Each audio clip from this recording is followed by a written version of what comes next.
सबसे बड़ा आयोजन माना जा रहा है। प्रयागराज में धर्म का वो अद्भुत, अलौकिक, कभी ना भूलने वाला पवित्र समय आरंभ हो गया है। और इसी पर विस्तार से बातचीत करने के लिए हमारी सहयोगी पूजा हमारे साथ जुड़ गई है सीधा प्रयागराज से। पूजा, अब सिर्फ 2 दिन का वक्त बचा है, आस्था के इस महासंगम का वक्त नजदीक आ गया है। क्या कुछ तैयारियां वहां पर चल रही हैं? खबर यह सामने आ रही है कि तमाम जो व्यवस्था है वो अपने अंतिम चरण में है, तमाम तैयारियां पूरी कर ली गई हैं, पेशवाई हो चुकी है। बिल्कुल, पेशवाई पूरी हो चुकी है गौरव। और खास बात क्या है इस क्षेत्र में वो समझ लीजिए।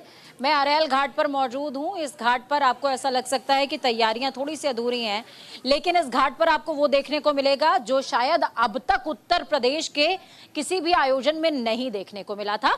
मैं डोम सिटी के पास खड़ी हूँ। आपने टेंट सिटी देखी होगी, लेकिन डोम सिटी अपने आप में अलग कॉन्सेप्ट है जो इस बार प्रयागराज महाकुंभ में इंट्रोड्यूस किया गया है। इसकी विस्तार से रिपोर्ट न्यूज इंडिया दर्शकों के साथ जरूर साझा करेगा, लेकिन उसके अलावा और भी हम आपको दिखा रहे हैं।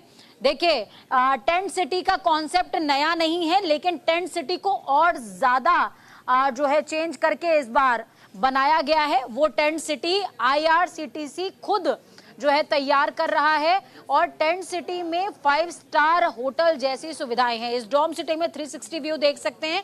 इसकी विस्तृत रिपोर्ट न्यूज इंडिया साझा करेगा दर्शकों के साथ, और वो देखना वो ना भूलें। और उसके अलावा ये जो आप इधर टेंट सिटी देख पाएंगे, इसमें भी 5 स्टार होटल्स, 3 स्टार होटल्स जैसी सुविधा है।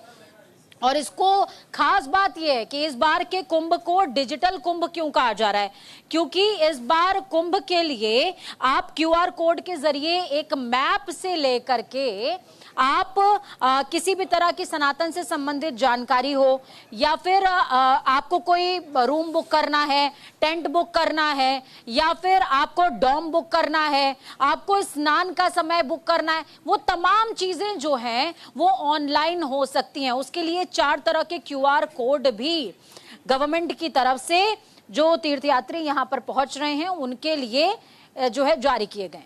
जी पूजा, देखिए जिस तरीके से आप डोम सिटी का जिक्र कर रही हैं, टेंट सिटी का जिक्र कर रही हैं, वहां पर श्रद्धालुओं का आगमन भी शुरू हो चुका है। 13 और 14 जनवरी को लेकर क्या कुछ तैयारियां वहां पर देखने को मिली, क्योंकि शाही स्नान का वक्त है? बिल्कुल, 13-14 तारीख की तैयारियों की ब्रीफिंग लगातार न्यूज इंडिया दर्शकों के साथ में साझा कर रहा है। अब चूंकि हम इस समय अरैल घाट पर मौजूद हैं तो उधर की तैयारियां हम आपको नहीं दिखा पाएंगे, लेकिन हाँ कुछ चीजें मैं जरूर आपके साथ में साझा करूंगी। देखिए, यहाँ पर पीपे के पुल 30 पुल बन करके तैयार हुए हैं ताकि दर्शकों को गंगा के इस पार से लेकर के उस पार जाने में कोई परेशानी ना हो। उसके अलावा वाटर रेस्क्यू टीम पूरी तरीके से सजग नजर आ रही है। वाटर रेस्क्यू टीम बहुत ही एक्टिवली काम कर रही है। हमने कल नाविकों से भी बातचीत करी थी। नाविकों ने साफ तौर पर कहा था कि गवर्नमेंट की तरफ से हमें कहा गया है कि 40,000 छोटी नाव हमें चाहिए, और वो जो 40,000 छोटी नाव होंगी और उसके अलावा 10,000 बड़ी नाव, वो नावें जो हैं वो लोगों की सुरक्षा में लगाई जाएंगी, लोगों के लिए लगाई जाएंगी, लोगों के उनको स्नान कराने के लिए, उनको रेस्क्यू करने के लिए जल पुलिस में तैनात की जाएंगी। और उसके अलावा जो सैर करने के लिए नाव है वो अलग है। जी गौरव जी, पूजा देखिए, आस्था के सैलाब में इस बार लगभग 40 से 45 करोड़ श्रद्धालु डुबकी लगाएंगे। आप जिस तरीके से जिक्र कर रही हैं, व्यवस्था जो सुरक्षा व्यवस्था वो चाक चौबंद कर ली गई है। यहां पर घाटों के पास भी सुरक्षा का इंतजाम किया गया है। घाटों पर किस तरीके की व्यवस्था रहेगी? घाट पर बहुत अद्भुत व्यवस्था देखने को मिली थी। कल भी एक रिपोर्ट मैंने साझा करी थी गौरव, और अब मैं मौखिक तौर पर बता रही हूँ, कल दार्शनिक तौर पर मैंने दिखा भी दिया था, आज बता रही हूँ आपको कि देखिए, घाट पर ऐसा पहले कभी नहीं हुआ।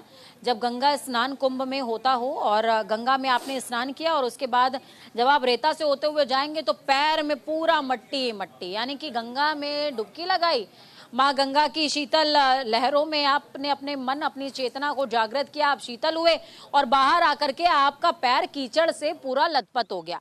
उस बात का खास ख्याल रखा गया है। गंगा के घाट पे जाने के लिए जहां पर बालू है, बालू तो रहेगी, लेकिन बालू बोरी के अंदर रहेगी। उसको प्लास्टिक बोरियों में भर करके एक तरीके का घाट तैयार किया गया है, और उस घाट को जैसे ही तीर्थयात्री पार करेंगे, घाट पर जो है पैरा फैलाया गया है। पैरा, देखिए पौराणिक महत्व है पैरे का। हमारे बुजुर्ग, हम सभी की जड़ें जो है कहीं ना कहीं कह सकते हैं कि गांवों से जुड़ी हुई हैं, तो हम जानते हैं कि पैरे का कितना इंपॉर्टेंस है। पैरा जितना गर्म भी होता है उतना नरम भी होता है। तो पैरा घाट पे बिछाया गया है ताकि जो श्रद्धालु माँ की शीतल लहरों में डुबकी लगाएं, बिल्कुल, इस बार घाटों को जो है पूजा वो पूरी तरीके से सुसज्जित तरीके से किया गया। बहुत बहुत शुक्रिया पूजा तमाम